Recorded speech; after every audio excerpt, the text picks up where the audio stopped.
Assalamualaikum warahmatullahi wabarakatuh. Sampai berjumpa lagi rekan-rekan mahasiswa sekalian. Hari ini kita akan masuk lagi dalam mata kuliah Manajemen Investasi dan Teori Portofolio. Pada sesi kali ini saya akan membahas terkait dengan pasar modal. Jika di minggu lalu saya membahas terkait dengan investasi, kemudian terkait dengan jenis-jenis investasi, kemudian terkait dengan preferensi investor dan lain sebagainya. Hari ini saya akan membahas terkait dengan pasar modal, terutama pasar modal yang ada di Indonesia. Oke. Sebenarnya apa sih pasar modal itu gitu ya? Jadi apa itu pasar modal? Kemudian bagaimana cara kerjanya? Kemudian apa sih fungsi dari pasar modal dalam perekonomian sebuah negara? Nah, sekarang kita akan bahas satu-satu gitu ya. Jadi pada dasarnya pasar modal itu adalah sebuah wadah gitu ya, sebuah tempat atau sebuah wadah untuk jual dan beli surat berharga yang diterbitkan baik itu oleh perusahaan swasta maupun oleh pemerintah. Jadi sebenarnya pasar modal itu hampir sama dengan definisi pasar pada umumnya gitu ya, yaitu wadah dari jual dan beli gitu ya. Kalau di pasar yang kita tahu misalnya pasar-pasar buah atau pasar sayur gitu ya, itu kan tempat bertemunya antara penjual dan pembeli untuk memperdagangkan barang dagangan mereka gitu ya. Bedanya kalau pasar modal ini adalah terletak dari apa sih yang diperdagangkan gitu ya. Yang diperdagangkan di sini adalah surat berharga. Nah, surat berharga ini bisa diterbitkan oleh swasta, bisa juga diterbitkan oleh pemerintah. Nah, sebenarnya di Indonesia sendiri pasar modal itu sudah ada sejak tahun 1912. Jadi sebenarnya sejarah pasar modal di Indonesia tuh sudah cukup lama sekali gitu ya. Dari tahun 1912 gitu. Nah, namun saat berdirinya saat itu pasar modal tuh masih mengalami pasang surut, kemudian bahkan sempat vakum gitu ya. Dan banyak sekali cita-cita di balik berdirinya pasar modal di Indonesia. Untuk mengetahui lebih jelasnya, teman-teman bisa lihat dari situs resmi BEI gitu ya. Itu situ juga sudah dijelaskan terkait dengan bagaimana histori dari berdirinya pasar modal Indonesia gitu. Oke. Nah, pada tahun 1952 gitu ya. Nah, itu pasar modal Indonesia dibuka kembali gitu. Tapi pada saat itu namanya adalah masih menjadi Bursa Efek Jakarta.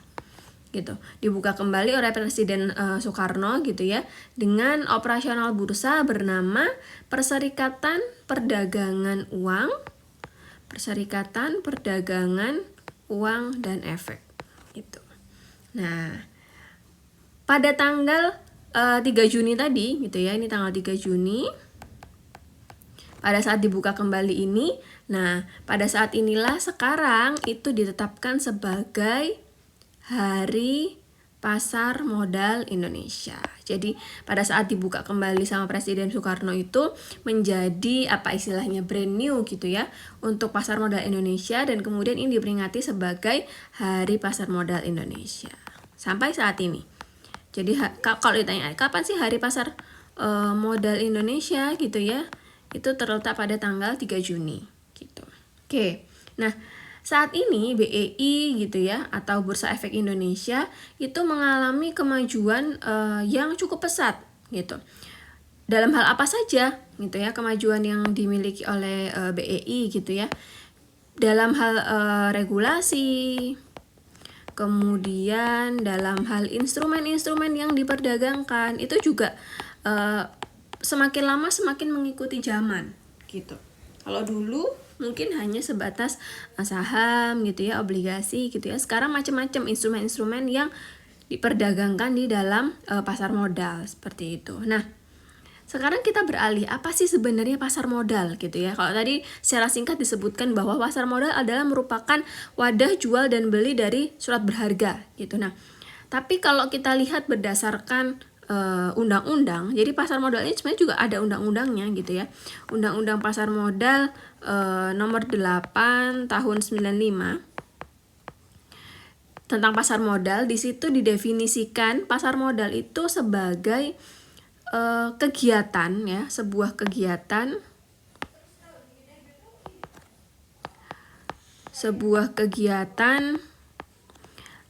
yang bersangkutan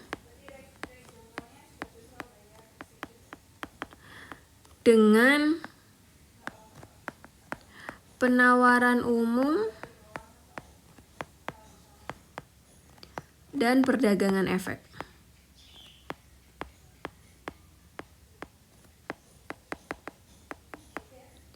Kemudian perusahaan publik yang berkaitan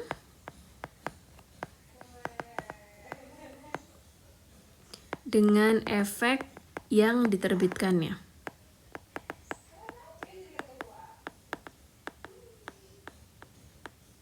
Ya. Kemudian lembaga dan profesi yang berkaitan dengan efek.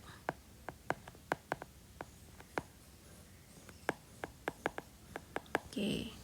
Jadi menurut Undang-Undang Pasar Modal Nomor 8 Tahun 95 tentang pasar modal didefinisikan sebagai sebuah kegiatan yang bersangkutan dengan penawaran umum dan perdagangan efek. Kemudian meliputi perusahaan publik yang berkaitan dengan efek yang diterbitkannya, serta lembaga dan profesi yang berkaitan dengan efek, gitu ya. Nah, adapun Bursa Efek Indonesia sendiri itu dia mendefinisikan pasar modal itu sebagai pasar untuk berbagai instrumen keuangan yang sifatnya instrumen keuangan jangka panjang yang sifatnya dapat diperjualbelikan, gitu ya. Jadi kalau menurut Bursa Efek Indonesia sendiri sebenarnya apa sih pasar modal itu, lebih kepada ini tadi ya. Jadi wadah atau tempat gitu ya, atau pasar gitu untuk memperjualbelikan surat berharga, atau di sini disebut sebagai instrumen keuangan jangka panjang yang bisa diperjualbelikan. Jadi sebenarnya sama aja gitu dengan yang disebutkan di awal tadi. Nah, pasar modal itu menjadi sarana pendanaan bagi perusahaan atau pemerintah. Loh, kok bisa gitu ya? Pasar modal menjadi sarana pembiayaan. Nah, teman-teman mungkin pernah juga mendengar gitu ya. Misalnya kita anggap sebuah perusahaan. Nah, perusahaan ini gitu ya, dia ingin meningkatkan kapasitas dari perusahaannya gitu. Jadi dia itu ingin meningkatkan produksi, kemudian dia itu ingin meningkatkan aset gitu ya, yang pasti kalau asetnya meningkat otomatis produksi juga meningkat dan lain sebagainya gitu ya. Nah, untuk meningkatkan produksi dan meningkatkan aset ini kan pasti butuh uang, ya kan? Butuh uang. Nah, gimana caranya perusahaan mendapatkan uang? Ada dua cara, teman-teman. Ada dua cara. Oke, ada dua cara. Yang pertama adalah dengan kita melakukan hutang. Nah, yang kedua adalah kita menerbitkan saham. Kalau kita ngomongin hutang, berarti nanti kita bisa ke bank atau ke lembaga keuangan gitu ya, atau bisa juga kita menerbitkan obligasi. Oke, kalau saham nanti larinya kita bisa IPO gitu ya, atau kalau misalnya perusahaannya sudah listing maka kita menambah jumlah lembar saham gitu. Nah, pasar modal itu ada untuk memfasilitasi perusahaan dalam memperoleh dana. Begitu juga dengan pemerintah gitu. Kok bisa pemerintah kalau misalnya dia butuh uang gitu ya, pemerintah tuh kan sumber dananya bisa lewat pajak, kemudian ada non pajak ya. Kalau lewat pajak ya berarti lewat pajak. Tapi kalau non pajak itu salah satunya adalah dengan menerbitkan obligasi. Obligasi pemerintah ya. Kalau ini tadi obligasi swasta. Nah, gimana cara jual obligasi? Ya lewat pasar modal itu tadi. Jadi pasar modal itu sebagai wadah bagi perusahaan atau pemerintah untuk mencari sumber pendanaan. Nah, seperti itu.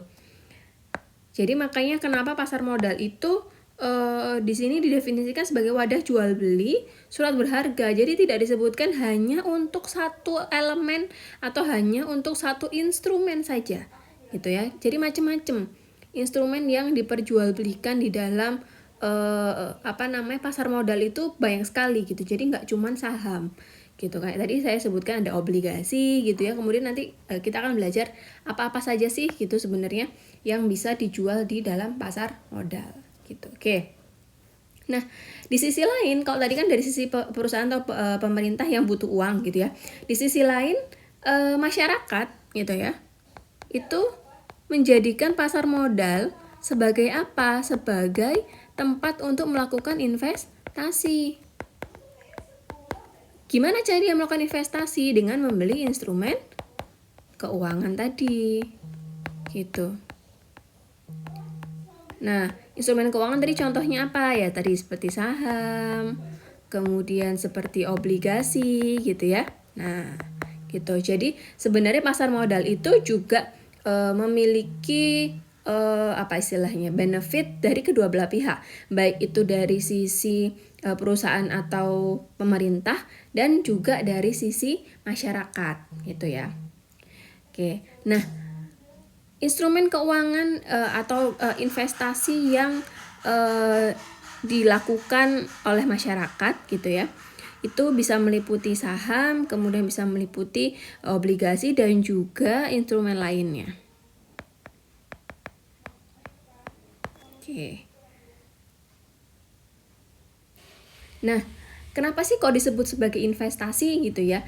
Karena dengan kita membeli instrumen keuangan di dalam pasar modal, maka kita mempunyai kesempatan ya. Kesempatan atau probabilitas gitu ya. Untuk mendapatkan keuntungan di masa yang akan datang. Apakah pasti Bu mendapatkan keuntungan? Nggak juga gitu, makanya di sini disebutkan sebagai kesempatan gitu atau probabilitas. Tapi memang kemungkinan besar investasi itu memang kita lakukan tujuannya adalah untuk memperoleh keuntungan di masa yang akan datang gitu. Oke. Nah, sekarang kalau kita bahas terkait dengan fungsi dari pasar modal gitu ya. Apa sih fungsi dari pasar modal?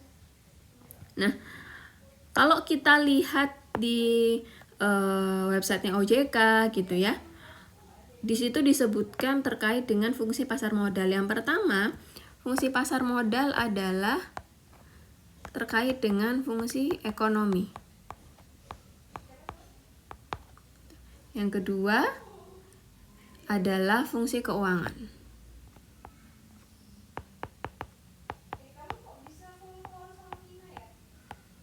Gitu. Nah, fungsi ekonomi ini apa? Fungsi ekonomi berarti pasar modal itu mempertemukan pihak yang kekurangan dana dengan pihak yang kelebihan dana. Jadi seperti fungsinya pasar ya. Jadi tempat untuk mempertemukan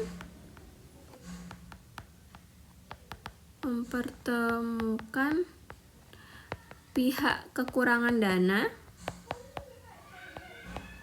atau tadi issuer tadi ya, perusahaan atau pemerintah gitu ya, dengan pihak yang berlebihan dana atau di sini sebagai masyarakat atau investor gitu. Nah, kemudian dalam fungsi ini investor atau pemberi dana itu meminjamkan sebagian dananya untuk pendanaan usaha pihak yang kekurangan dana gitu ya. Dana ini dapat digunakan untuk pengembangan usaha, kemudian untuk penambahan modal, ekspansi dan lain sebagainya, atau untuk membiayai kebutuhan pemerintah kalau misalnya itu diterbitkan oleh pemerintah gitu. Tapi kalau kita ngomong dari fungsi keuangan gitu ya, fungsi keuangan adalah sebagai sarana investasi masyarakat, khususnya pada instrumen-instrumen instrumen-instrumen keuangan ya, instrumen aset keuangan seperti saham, obligasi, reksadana dan lain sebagainya gitu. Nah, kalau dari sini jelas ya, fungsi ekonomi itu berarti dia mempertemukan pihak yang kekurangan dana dengan pihak yang berlebih dana. Kalau fungsi keuangan sebagai sarana investasi masyarakat pada instrumen-instrumen keuangan. Nah, sekarang kita masuk ke jenis pasar modal. Apa aja sih jenis-jenis pasar modal gitu ya? Yang pertama adalah pasar perdana.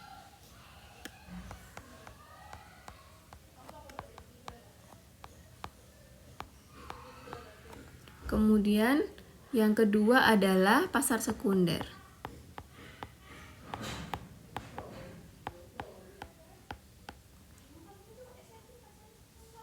Oke, jadi ada dua. Yang pertama adalah pasar perdana, kemudian yang kedua adalah pasar sekunder. Nah, pasar perdana itu apa? Pasar perdana adalah tempat efek ya, atau kita bilang surat berharga gitu ya, itu diperdagangkan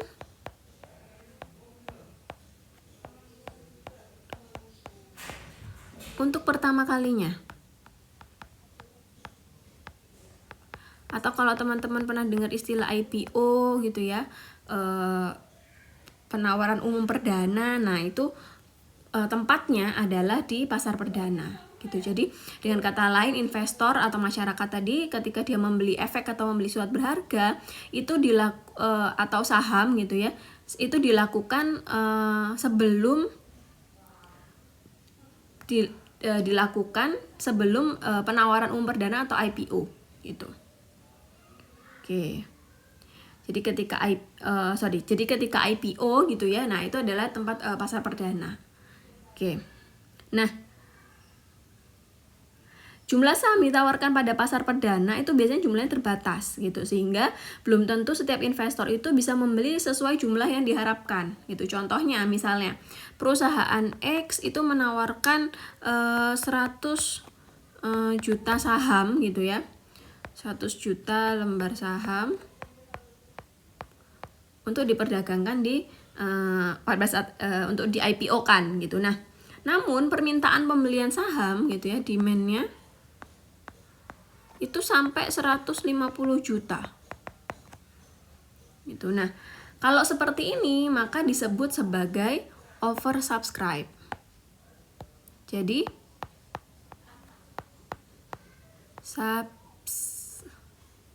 oversubscribe. Nah, jadi jumlah demand-nya itu lebih banyak dibandingkan dengan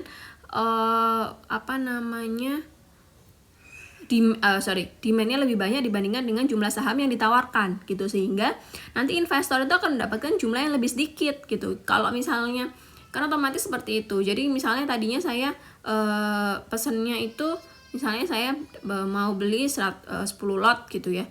Nah, mungkin saya nggak akan dapat 10 lot, saya akan dapat kurang dari 10 lot gitu, karena memang demand-nya lebih banyak sehingga harus dibagi-bagi dengan yang lain seperti itu. Nah, kenapa sih kok banyak investor yang tertarik untuk membeli saham di pasar perdana atau saat IPO gitu ya? Kelebihannya adalah biasanya nanti saham-saham yang setelah dari IPO kemudian dia dijual di pasar sekunder, biasanya harganya tuh akan naik gitu. Jadi investor akan berkesempatan untuk mendapatkan keuntungan ketika dia beli efek atau dia beli saham itu saat IPO gitu. Karena nanti ketika masuk ke pasar sekunder maka harganya akan naik biasanya seperti itu. Jadi dia akan mendapatkan capital gain atau keuntungan dari selisih dari harga beli dan harga jual saham. Gitu. Nah, kalau pasar sekunder gitu ya, investor dan pihak penjual surat berharga atau efek tadi itu dapat melakukan jual beli yang telah tercatat di bursa efek. Jadi setelah dari pasar perdana maka nanti setelah itu akan dijual di pasar sekunder gitu.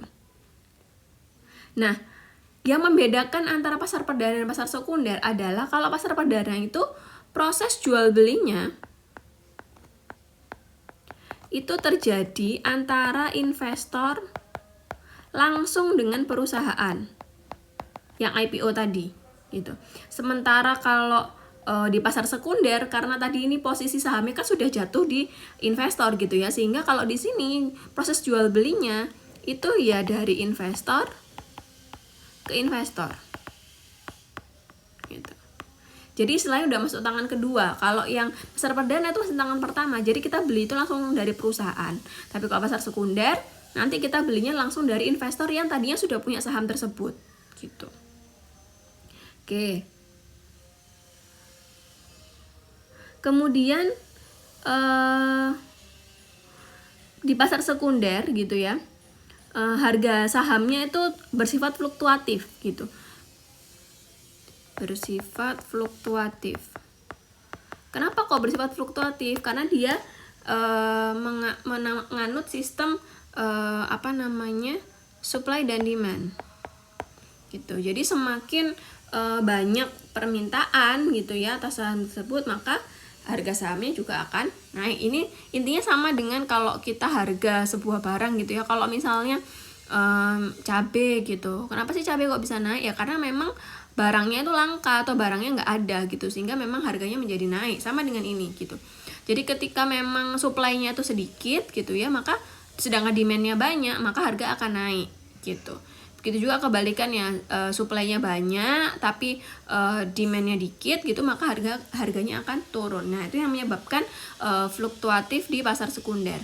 Nah, cuman bedanya kalau di pasar modal itu proses penjualan saham itu terjadi dengan jumlah yang banyak di dalam waktu yang singkat. Maksudnya by minute itu banyak sekali terjadi penjualan maupun pembelian gitu, sehingga harga saham itu bisa naik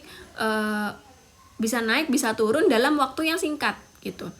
Jadi nggak menunggu nanti misalnya pembukaan berapa kemudian penutupan nanti berapa gitu, nggak, tapi harganya itu fluktuatif mengikuti dengan minute by minute, karena semuanya dilakukan secara online trading gitu. Jadi semuanya terbuka, semuanya transparan gitu ya, sehingga proses penjualan, ada proses supply dan demand itu semuanya sudah bisa terlihat secara sistem dan itu online gitu, sehingga harga fluktuatif itu akan berjalan mengikuti dengan supply dan demand yang ada, seperti itu ya.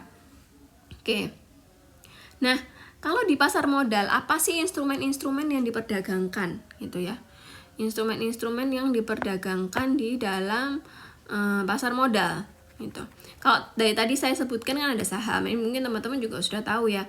Gitu, ada saham, kemudian ada obligasi ya, kemudian ada reksadana, kemudian ada yang namanya ETF, kemudian ada yang namanya derivatif ya.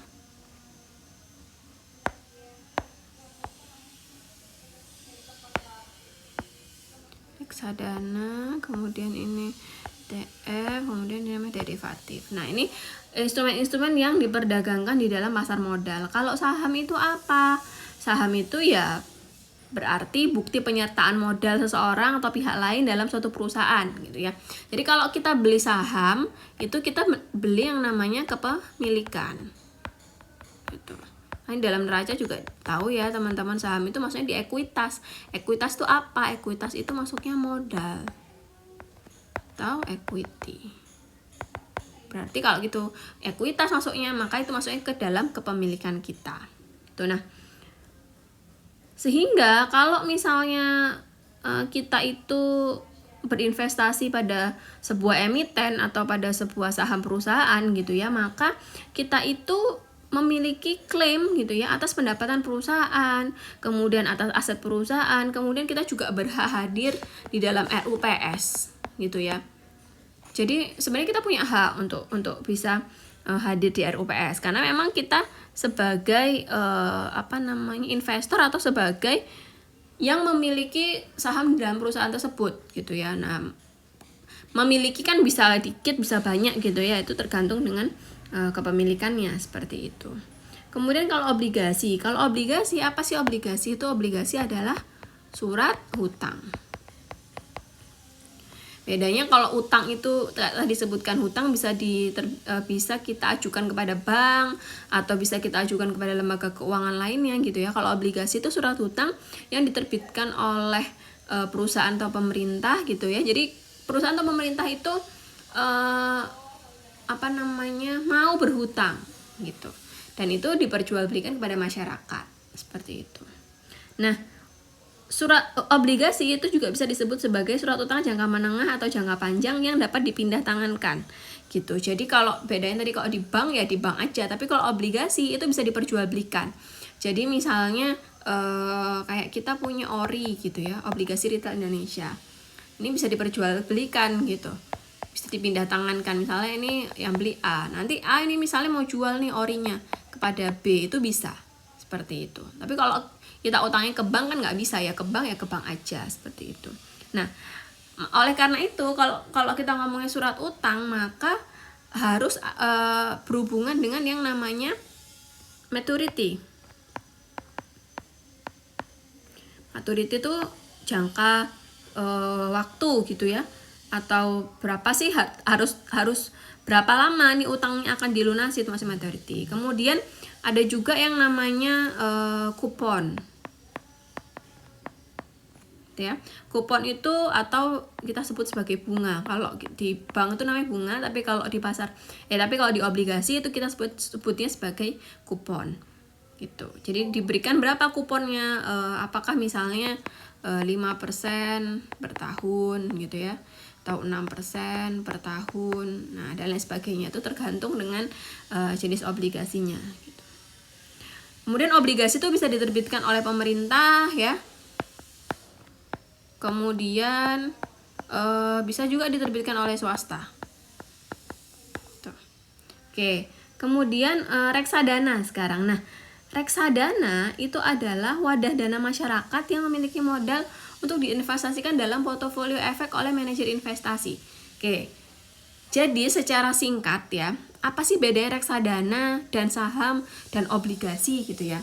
Bedanya adalah gini, kalau saham misalnya contoh, saya mau beli saham 1 lot Unilever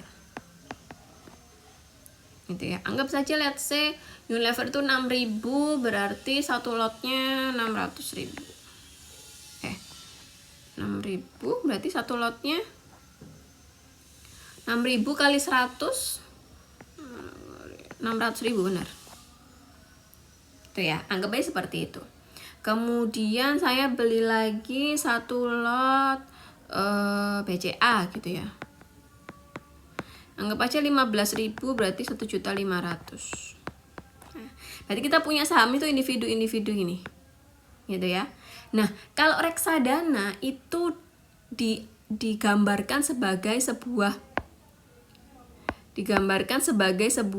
pie ya, digambarkan sebagai sebuah pie atau sebagai sebuah kue.